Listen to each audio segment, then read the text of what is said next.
Halo, halo teman-teman Maskapai Astral. Kenalin, aku Luk Surawan. Kali ini di video aku cuma sendirian, betul. Karena sesuai dengan judul video, aku akan menjelaskan atau menceritakan tentang perjalanan hidup aku, mulai dari masa kecil aku, terus masa perubahan yang terjadi dalam kehidupan aku, terus masa-masa kelam yang pernah terjadi kehidupan aku, dan sudah pasti cerita-cerita horor atau cerita mistis yang terjadi di kehidupan aku. Jadi mungkin video ini agak panjang dan tanpa ada part-part aku akan berusaha menceritakan sesingkat dan sepadat mungkin supaya kalian bisa merasakan apa yang telah aku rasakan selama ini. Dan video ini mungkin bersifat tidak tersusun karena aku bicara tanpa adanya skrip dan aku bakalan cerita ke kalian mulai dari sekarang.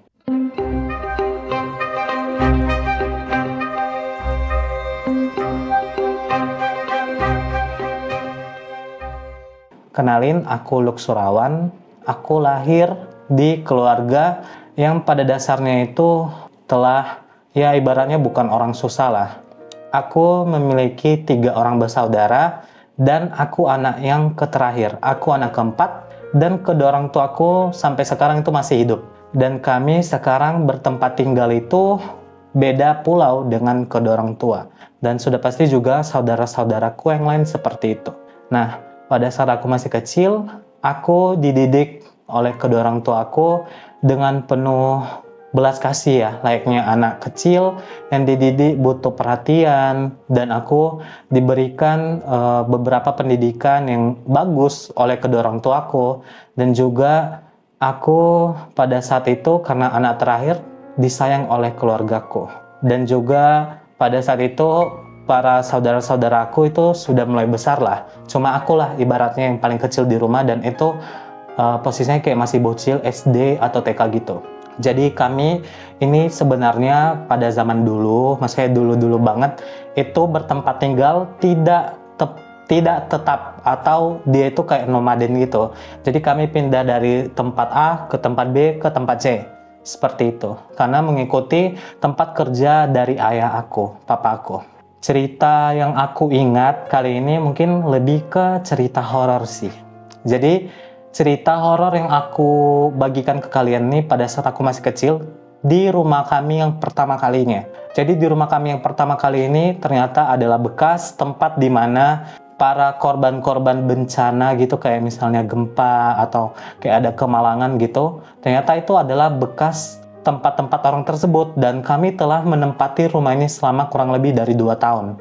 Nah, selama 2 tahun itu, aku pernah mengalami kejadian horor.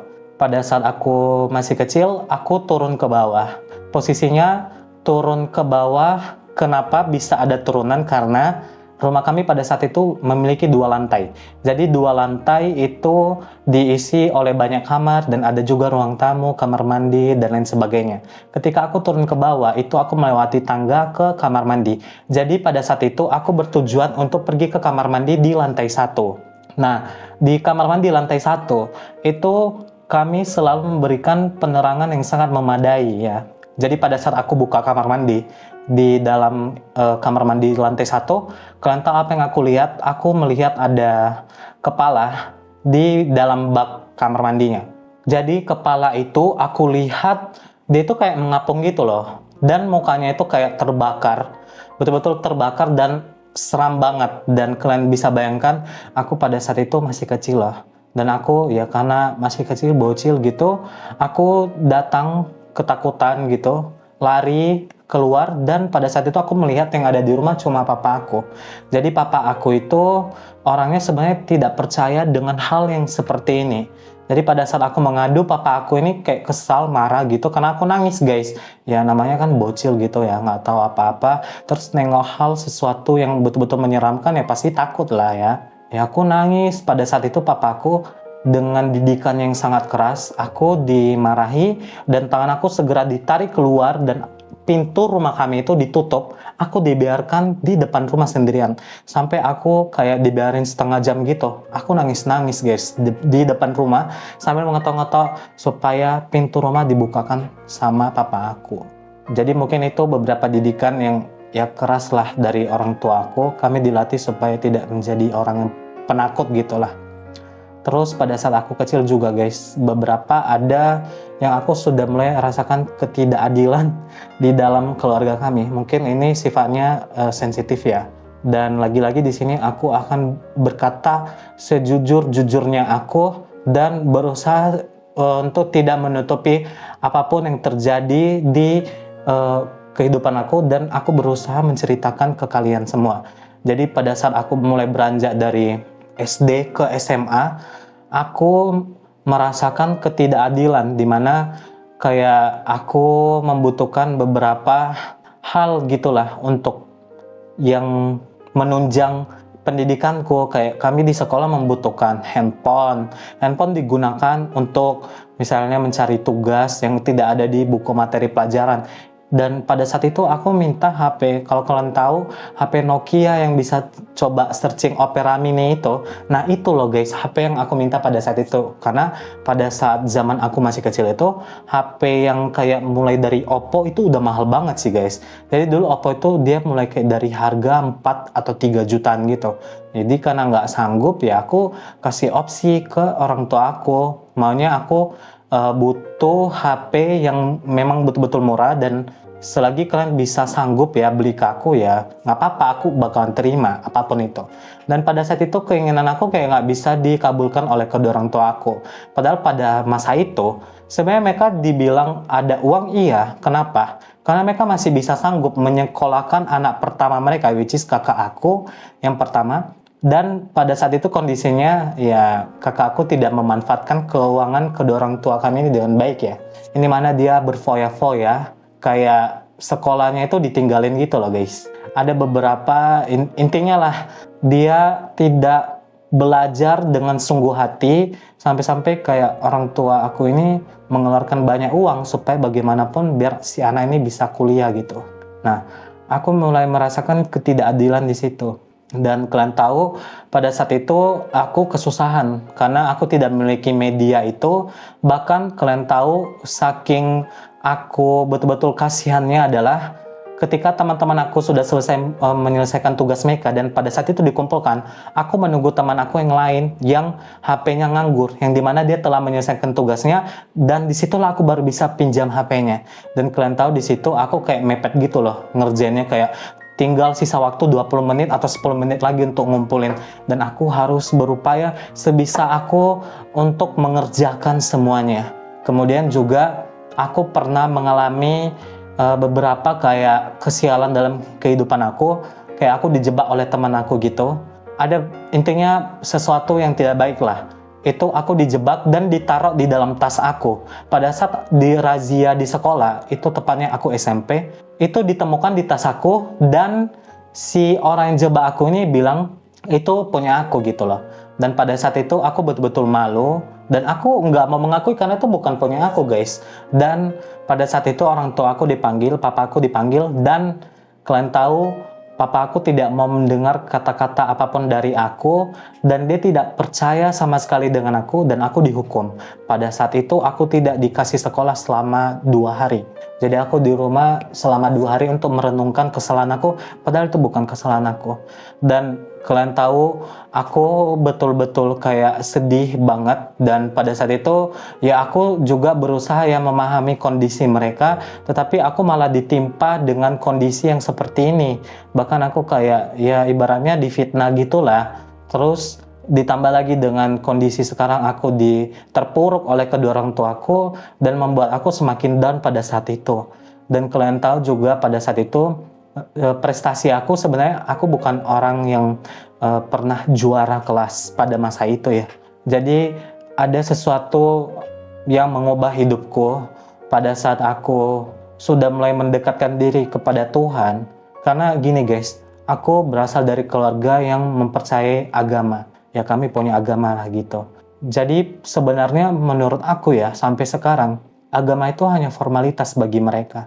Kenapa aku berani mengatakan ini? Karena itu sebuah kewajiban yang dimana itu tidak dari dalam hati mereka berdoa. Karena kalian tahu, setiap pagi papa aku itu selalu marah kepada aku. Padahal aku nggak ada buat salah guys. Misalnya contoh ya, aku kasih dia minum, atau dia minta air panas gitu ya. Aku kasih air dingin. Itu bisa aja loh, aku dimarahi. Dimarahi lah pokoknya sampai berlarut-larut, sampai aku kayak udah telat gitu ke sekolah. Kalian bisa bayangkan kan, berpengaruh itu ke aku, seterganggu itu dan kena mentalnya ke aku. Karena ketika aku masuk ke sekolah, aku nggak fokus belajar karena aku sudah dimarahi dari rumah. Nah, seperti itu. Bahkan kalian tahu, dulu itu aku ya dilatih pulang ke rumah itu selalu jalan kaki. Dan pada saat itu orang tua aku itu cuma memberikan baju sekolah ke aku tuh 2. Jadi setiap baju sekolah aku yang satu kotor itu langsung hari itu juga aku cuci. Itu aku cuci sendiri loh ya, bukan mama aku yang cuci. Nah, ada suatu hari yang mengubah hidupku. Ketika aku mulai merasakan keterpurukan itu, aku berusaha berdoa dan mendekatkan diri ke Tuhan. Pada saat itu, aku diberitahu untuk berdoa dan disarankan doa Novena 3 Salam Maria. Oke guys, sebelumnya aku berasal dari keluarga yang berlatar belakang agama Katolik. Jadi aku pada saat itu memfokuskan diriku dan imanku untuk berdoa dan lebih fokus terhadap Novena 3 Salam Maria itu. Dan aku pada saat itu intinya betul-betul lah mentaati segala apapun yang ada di dalam itu, apapun yang kayak rulesnya, persyaratannya, doanya jam berapa, itu aku selalu konsisten. Misalnya kayak aku doa jam 12, itu setiap hari aku berdoanya jam 12 malam. Dan kalian tahu, pada saat aku berdoa, banyak banget gangguan yang mengganggu aku. Jadi sebenarnya doa Novena 3 Salam Maria itu adalah doa terhoror yang pernah aku jalani dalam kehidupan aku. Dan mungkin aku tidak sendiri, coba mungkin dari teman-teman yang pernah merasakannya coba komen di bawah. Jadi pada saat aku berdoa Novena 3 Salam Maria ini secara rutin, aku sering banget diganggu. Dan aku tidak tahu sesosok apa itu. Dan kalian tahu ketika kita memfokuskan diri kita untuk berdoa, dan aku pada saat itu berusaha untuk tidak membuka mata aku, tetap fokus pada tujuan aku berbicara kepada Sang Pencipta dan memberikan pengharapan dan permohonan segala wujud doa aku itu ke Sang Sumber.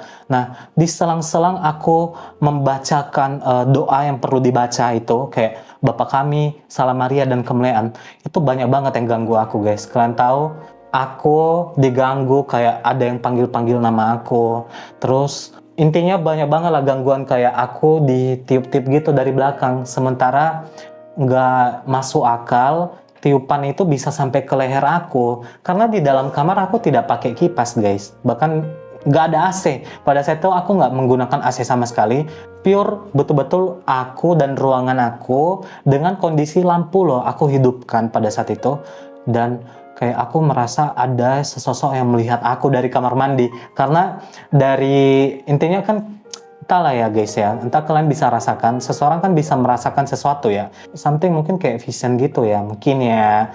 Jadi pada saat kita tutup mata, aku bisa rasakan kayak ada yang melihat aku. Jadi kamar aku dan kamar mandi itu satu tempat. Maksudnya kayak misalnya contohnya ini kamar aku, di belakang ada pintu. Nah, pintu itu untuk menuju ke kamar mandi seperti itu. Jadi aku merasakan di kamar mandi itu ada sesosok yang melihat aku. Dan kalian tahu, setelah ya intinya aku berusaha supaya imanku tidak tergoyahkan, supaya aku tetap fokus berdoa. Aku tetap berusaha untuk tutup mata dan menyelesaikan doaku. Begitu seterusnya, setiap hari aku rutin melakukan itu. Dan keajaiban pun terjadi di kehidupan aku. Kalian tahu, aku kayak sudah mulai menjadi seseorang yang penting dalam sekolah itu. Jadi aku tiba-tiba nih ya, tiba-tiba aja. Jadi kayak dulu itu aku anak organisasi. Jadi aku itu sebenarnya anak drum band, anak marching band. Mungkin beberapa dari yang nonton ada, coba komen. Nah, aku dulu merupakan anak anggota drum band. Kemudian aku ditawarkan dong jadi bagian yang penting dari drum band itu. Aku dijadiin sebagai mayoret. Jadi kalau kalian tahu mayoret itu yang pemimpin terdepan yang pegang tongkat, ya itulah. Aku dulu posisinya seperti itu. Nah nggak mungkin dong aku kasih nampak buktinya ke kalian. Intinya aku dulu ditawarkan menjadi mayoret di sekolahku. Dan karena ada peluang seperti ini aku nggak mungkin nolak kan. Ya udah aku ACC terima dan aku jalani seperti biasa. Kemudian ada beberapa keajaiban, tiba-tiba perubahan terjadi begitu drastis dalam kehidupan aku.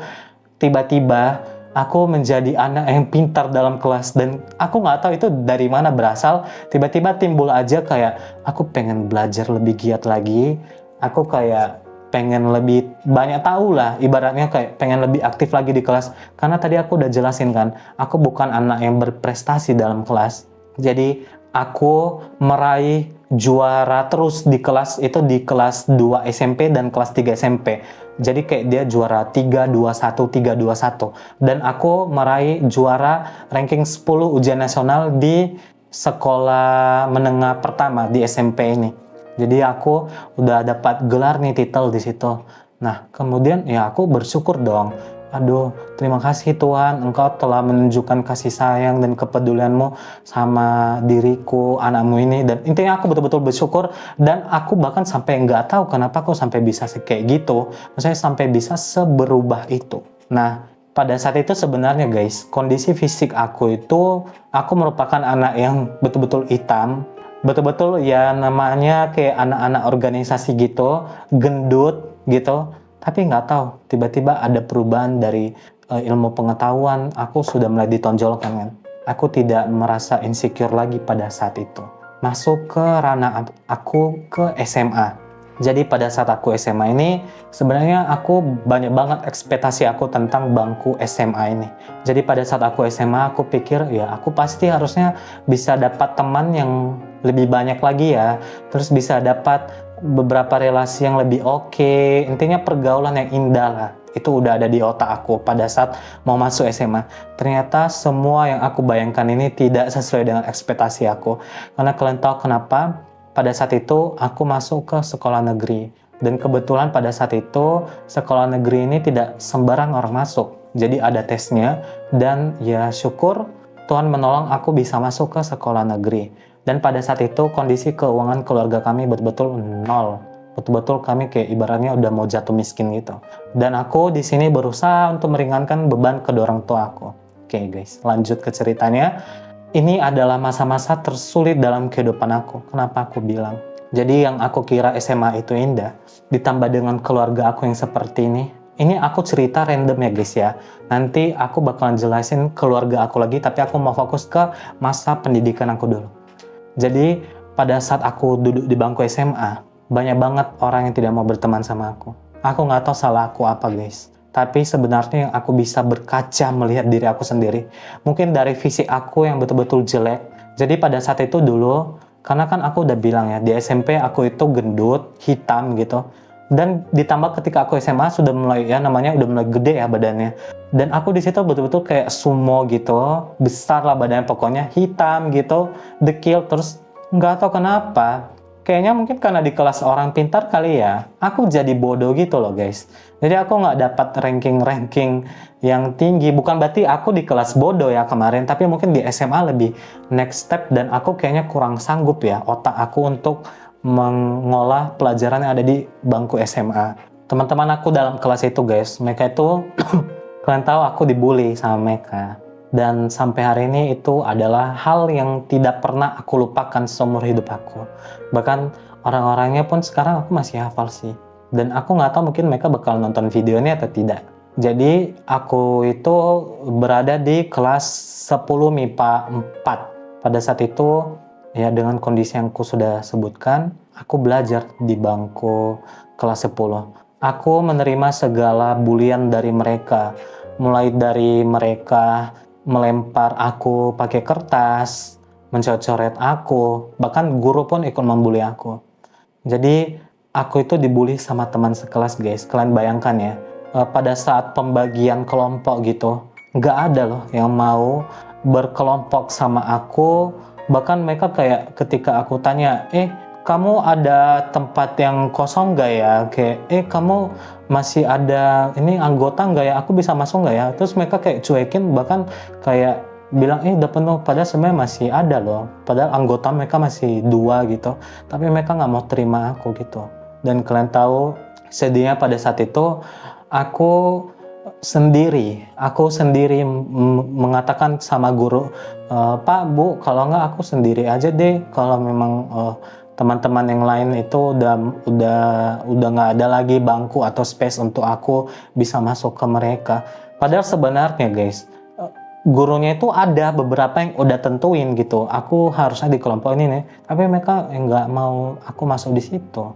Dan aku nggak sukanya gurunya ini malah mengiyakan apa yang mereka lakukan gitu loh.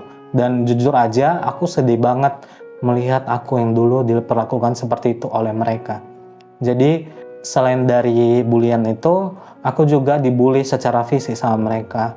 Kalian tahu, aku betul-betul sedih banget. Kenapa? Karena pada saat aku belajar, aku tuh sering banget diganggu sama mereka. Tiba-tiba aku lagi fokus mendengarkan guru mengajar gitu, aku dilempar secara random menggunakan kertas sama mereka. Dan itu betul-betul sakit banget guys. Kalian tahu, kertas yang digulung, itu digulung sampai setebal mungkin, digulung dan dilemparkan ke kepala aku begitu keras. Dan pada saat mereka menoleh ke belakang, mereka kayak pura-pura nggak tahu gitu. Aku menoleh ke belakang, mereka pura-pura nggak tahu gitu, kayak sosok ketawa gitu, nggak tahu apa-apa lah. Terus mereka kayak ini juga pernah ya, aku kayak beli jajan gitu ke kantin. Baru beberapa menit loh guys, aku kembali. Kalian tahu buku aku udah habis disobek-sobek sama mereka. Buku aku udah habis dicoret-coret pakai tinta pena sampai sobek gitu bukunya. Dan kalian tahu betapa hancurnya hatiku pada saat itu. Ada juga aku dimana pada saat tidur, baju aku dicoret-coret dari belakang. Dan itu nggak bisa lepas loh, kalian bayangkan ya. Itu menggunakan dawat tinta hitam, dan kalian tahu aku menahan rasa sakit yang sangat luar biasa. Bahkan aku juga pernah kursi aku itu ditendang-tendang dari belakang sama mereka, dan intinya aku dibuat betul-betul sampai nggak nyaman gitu. Bahkan pernah mereka itu pukul aku. Jadi pada saat aku bawa minum, ini sebenarnya aku anaknya sering bawa minum ke kelas, jadi minuman aku itu aku bawa dalam kelas kan. Kadang aku mau kasih pinjam ke mereka, maksudnya minuman aku, karena kan aku mau minum, tapi mereka ada loh, nggak tahu diri gitu, habisin air minum aku ya. Kadang aku juga perhitungan kan kasih ke mereka. Nah ada suatu waktu kayak aku nggak mau kasih karena tinggal dikit lagi guys, aku kan mau minum gitu ya. Ya kalau kamu mau mau minum ya beli aja di kantin, kan ada minuman gitu, kenapa mesti minta sama aku. Nah pada saat itu aku nggak ngasih. Kemudian mereka kayak tarik paksa, dan pada saat itu diminum, dan kalian tahu botol minum aku itu dicampain dan aku tuh ditarik dan ditinju sama mereka. Kalian tahu itu aku ditinjunya di bagian ulu hati dan di bagian sini, dan aku betul-betul ditinju bagian sini. Aku nangis loh pada saat itu, dan nggak ada guru yang membela aku sama sekali pada saat itu. Bahkan aku kayak udah melapor gitulah sama kayak kepala sekolah. Bahkan juga aku dibully loh sama guru-guru di sana. Kayak aku kayak dikasih gitu guys di tempat paling depan, yang supaya orang bisa bully aku sebebas mungkin. Jadi hal yang betul-betul menyakitkan adalah guru sendiri juga ikutan membuli aku, yang dimana aku menyadari bahwa aku adalah anak yang tidak pintar dalam soal perhitungan. Nah pada saat itu setiap materi pelajaran matematika masuk, aku itu selalu jadi bulan-bulanan sama guru ini. Aku selalu disuruh maju ke depan untuk jawab pertanyaan yang dimana dia sudah pasti tahu aku tidak bisa jawab. Aku disuruh dan aku dihukum berdiri di depan itu. Bahkan aku sempat disuruh diusir keluar dari kelas. Sampai kepala sekolah nanya aku kenapa. Aku ceritain dan kepala sekolahnya nggak percaya. Dan aku juga pernah menjadi bahan bulian sama guru yang pimpin apel gitu. Kalian tahu, rambut aku itu sering banget jadi bulan-bulanan sama mereka. Padahal rambut aku itu bukan rambut yang terlalu panjang gimana-gimana gitu loh guys. Jadi rambut aku itu betul-betul dipotong, nggak rapi sama sekali. Acak gitu loh guys, kayak zigzag gitu. Dan ya mau nggak mau aku harus botak gitu. Dan kalian tahu aku menghadapi itu terus-menerus. setiap hari, dan bahkan ketika aku cerita ke kalian tadi yang aku dicocori bajunya, aku pulang ke rumah dengan kondisi aku yang seperti itu. Aku bahkan lebih parahnya adalah aku curhat ke orang tua aku, mereka nggak ada kayak pembelaan sama sekali sama aku gitu loh. Kayak aku ceritain aku dibully loh ma, gini. Bahkan mereka bilang kayak, ya kau kalau jadi anak ya harus kuat gini, jangan jadi yang lemah. Aku malah ditekan, lebih tekan setekan-tekannya gitu loh guys. Bahkan aku ya cuma dikasih baju 2. Kalian bayangkan ya, baju aku itu dicoret loh setiap hari sama orang, dicoret. Dan aku bagaimana berusaha supaya cairan pena itu hilang di baju putih itu setiap hari. Dan itu intinya berlangsung lah sampai aku menyelesaikan di kelas 2 SMA. Nah di kelas 2 SMA ini juga masih berlanjut nih, orang-orang yang sama masih membuli aku seperti biasa. Orang-orang itu memukul secara fisik juga. Bahkan mereka kayak buat kubu-kubu gitu, ngatain aku lemah lah, ngatain aku, intinya banyak banget lah yang mereka katain aku. Dan pada saat itu juga aku tidak cuma diam diri ya, pada saat itu kayak ada sesuatu yang mengubah hidup aku juga, seperti kayak berulang gitu loh kisah pada saat aku SMP. Aku tiba-tiba kayak ya sudah mulai berdoa lagi, mendekatkan diri sama Tuhan, dan aku ditolong banyak sama Tuhan. Pada saat itu aku diberikan lagi tawaran persis sama dengan yang di SMP. Aku ditawarkan menjadi mayoret di SMA. Karena kalian tahu kenapa? Aku pada saat itu berhasil menurunkan berat badan aku, dan aku memang betul-betul jadi orang yang berbeda.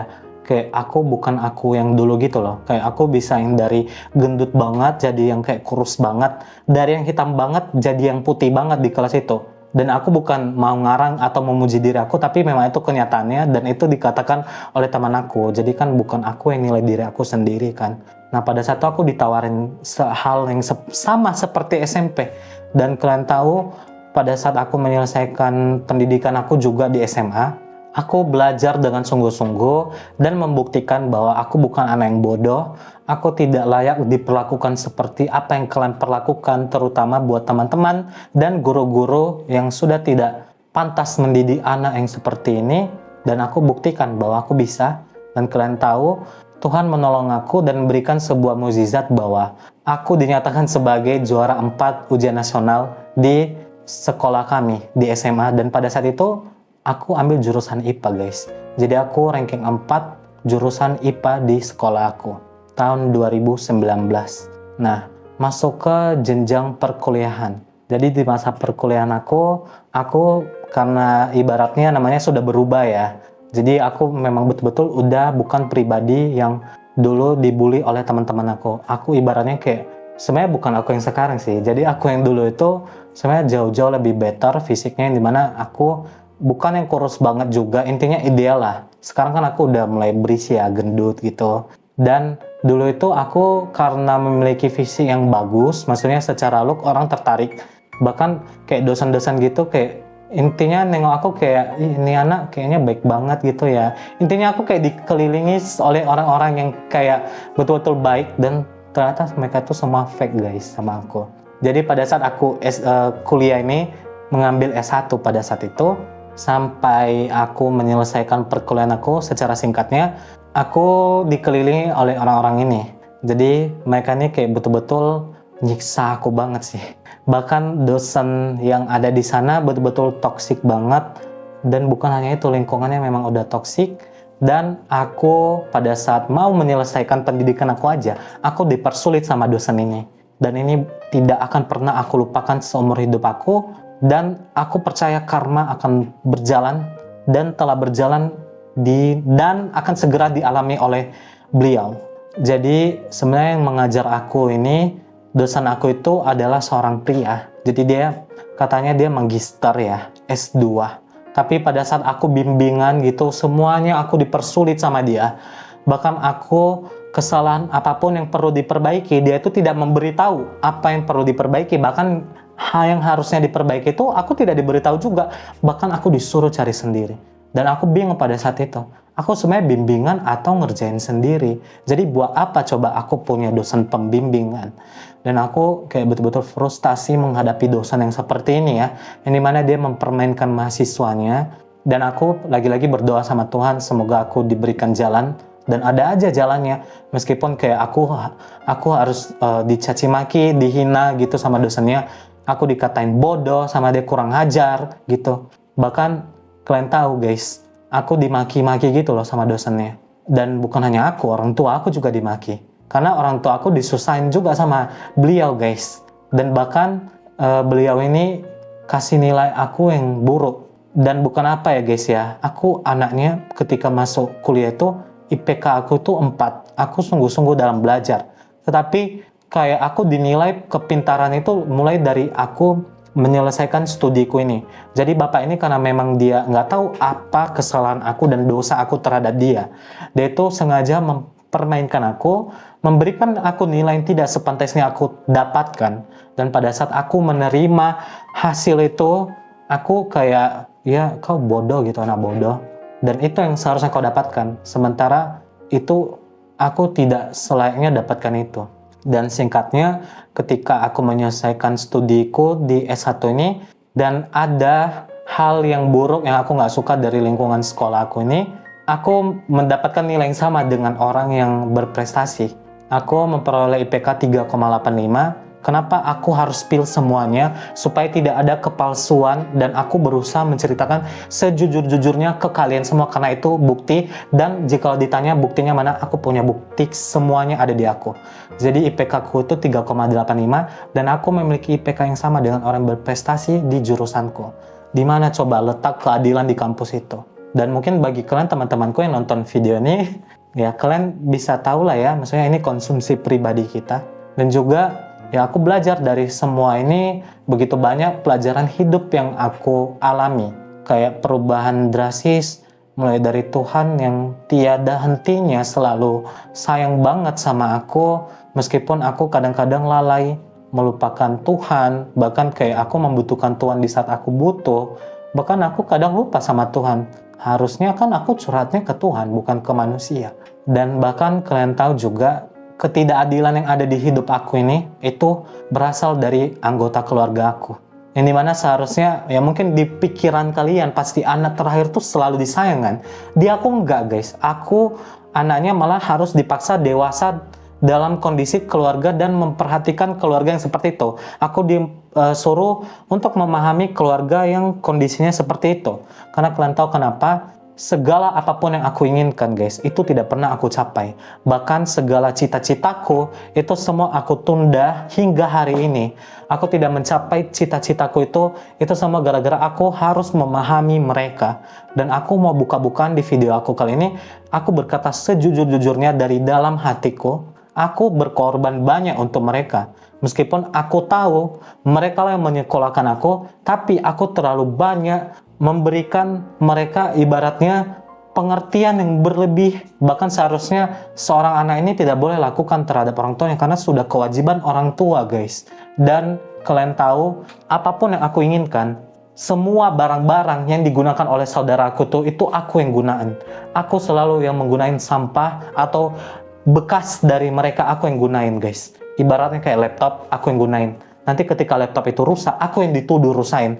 Padahal sebenarnya sudah waktunya rusak, di aku ketika pas-pas rusak, aku dituduh rusain guys barang itu. Coba kalian bayangin. Terus aku mau bercita-cita mau masuk ke sekolah ini nggak bisa. Karena kalian tahu kenapa? Uang orang tua aku sudah habis dimakan sama kakak pertama aku. Dan ini nyata, real. Real, aku tidak berbohong. Kalau dari video aku ini memicu pertengkaran antara keluarga aku sudah siap menghadapinya. Karena di video kali ini, aku sudah katakan tadi, aku akan berbicara sejujur-jujurnya, tidak ada manipulasi atau kebohongan di antara video ini yang aku katakan dari mulut aku. Jadi, kenapa aku bisa katakan itu? Uang orang tua aku sudah habis semuanya guys. Cita-cita aku sudah termakan dan aku harus mengerti sama kondisi keluarga aku. Dan pada saat itu, aku juga sebenarnya aku punya cita-cita yang dimana ini ya namanya aku untuk menyelamatkan hidup aku ya guys, melihat keluarga aku yang seperti itu. Dan aku melihat kayaknya kemungkinan aku bisa di sekolah ini. Dan kalian tahu karena pada saat itu keuangan keluarga aku sudah menipis hingga hari ini. Jadi aku disuruh mengerti lagi sama mereka. Jadi pada saat itu orang tua aku bercita-cita ingin menjadi orang yang penting dalam negara ini. Kalian pasti sudah tahu lah apa yang aku maksud. Aku korbanin loh guys, aku korbanin segala cita-cita aku. Bahkan aku sampai tidak jadi sekolah di sekolah impian aku demi-demi untuk mengabulkan cita-cita dari orang tua aku ini. Dan kalian tahu apa hasilnya? Nggak ada, gagal, nggak menang, nggak lewat. Dan pada saat itu aku cuma bisa gigit jari meratapi nasibku, dan aku mau nggak mau cari sekolah yang betul-betul murah. Yang aku ceritain ke kalian tadi, aku kuliah di S1 di universitas apa adanya, dan kalau bisa tidak mahal biaya sama sekali. Aku cari guys sebisa aku, dan aku harus mengerti kondisi keluarga aku pada saat itu. Dan aku juga ketika selesai kuliah ini, bahkan aku disuruh untuk mengerti mereka lagi. Dan aku betul-betul sudah nyerah sampai di detik ini.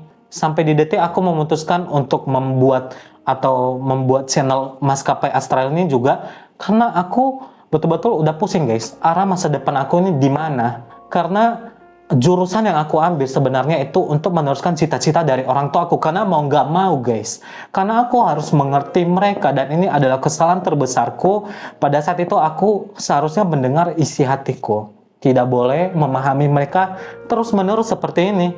Dan berakibatnya hingga hari ini, aku tidak menjadi apa-apa. Aku cuma bisa bercerita ke kalian dari apa yang aku ketahui pengalaman hidup aku, apa yang aku research selama ini. Cuma itu yang bisa aku lakukan sekarang. Bahkan di detik kalian nonton video ini, mungkin keluarga aku lihat, aku masih belum jadi orang. Bahkan keluarga aku, saudara-saudara aku, itu mereka sudah jadi orang guys. Dan kalian bayangkan nasibku sekarang, aku jadi seperti ini. Aku cuma bisa ya apa adanya menjadi konten kreator yang orang bilang mudah, orang bilang konten kreator nggak keluar modal. Ya aku berusaha apapun yang aku dapat dari kerja sampingan aku buat studio yang aku sebisa mungkin aku bisa buat. Dan intinya segala apapun yang aku punya aku kerahkan demi supaya aku bisa hidup sampai sekarang. Dan kalau kalian tanya aku masih komunikasi sama keluarga, udah enggak. Mulai dari detik ini aku tidak ada komunikasi lagi sama keluarga aku. Dan kalian tahu juga mereka hubungi aku juga, dan aku mau bilang ke mereka, kalau kalian ingin aku hidup tenang, coba kasih aku waktu untuk berdiam diri dulu sampai kalian memang betul-betul menginginkan aku kembali, atau kalian betul-betul udah mengasihi atau mencintai aku. Karena kalian tahu guys kenapa, kita ini kan titipan ya di dunia. Aku, kalian semua yang nonton, kita kan titipan di dunia ini oleh Sang Pencipta. Aku dititip ke orang tua yang seperti ini, dan mereka seharusnya kan tanggung jawab kan atas masa depan kita, cita-cita kita. Tapi hal yang terjadi tidak seperti itu. Kalian paham kan maksud aku? Jadi bukan aku juga yang pengen terlahir di keluarga seperti ini gitu loh. Kalau mereka bilang aku anak yang tidak tahu diri, udah disekolahkan kenapa tiba-tiba menjauhkan diri dari orang tua? Ya karena itu guys, alasan itu tadi. Kalian tahu aku sudah seletih dan secapek ini sampai aku buat video yang seperti ini. Bukan aku juga mau cari pembelaan ke kalian atau mau curhat, tapi aku mau cerita apa adanya. Saya jujur-jujurnya ke kalian, inilah kondisi yang aku rasakan sekarang. Di balik video-video aku sama Kak Cimon yang berdua kita sharing tentang pengalaman pribadi kita, itu yang terjadi di kehidupan aku sekarang. Dan ya itu sekedar buat kalian. Mungkin kalian bisa jadikan ceritaku mau didengar atau tidak, atau mungkin kalian bisa lebih termotivasi lagi dalam hidup ya. Karena aku yakin dan percaya di dunia ini pasti banyak orang yang mungkin di posisi aku pengen segera mengakhiri hidup. Tapi aku mau support ke kalian jangan coba-coba untuk mengakhiri hidup kalian.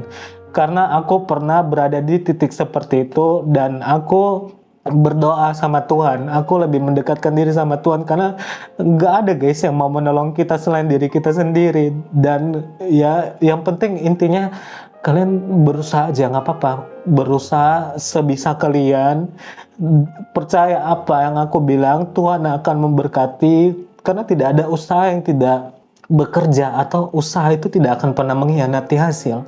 Percaya kalian akan bisa melewati semuanya, sama seperti aku yang berdiri di depan kalian sekarang ini cerita. Kak Tis suka. Nah, itu cerita pengalaman aku ya, mungkin dari yang perubahan hidup yang aku alami hingga yang sekarang ya aku cerita ke kalian apa adanya tadi, dan mungkin aku mau sharing beberapa cerita horor pengalaman dari aku sendiri. Bentar ya guys. Jadi pengalaman horor aku pas aku masih kecil ya guys, aku itu sering banget lihat setan sejujurnya, dan aku nggak tahu juga ini memang bakat atau tidak ya. Ya mungkin kalian bisa baca dari memori aku, kalian bisa lihat teman-teman indigo lainnya. Aku tuh dulu pernah lihat ada perempuan yang berada di rumah masa kecil aku. Jadi rumah masa kecil aku ini memang ya setiap rumah pasti punya penghuni ya, sama seperti rumah kalian pasti ada penghuni. Nah, si penghuni di rumah kami ini dia itu perempuan. Kenapa perempuan ini menunjukkan eksistensinya ke hadapan kami? Dia itu udah mulai terganggu guys sama sikap kami.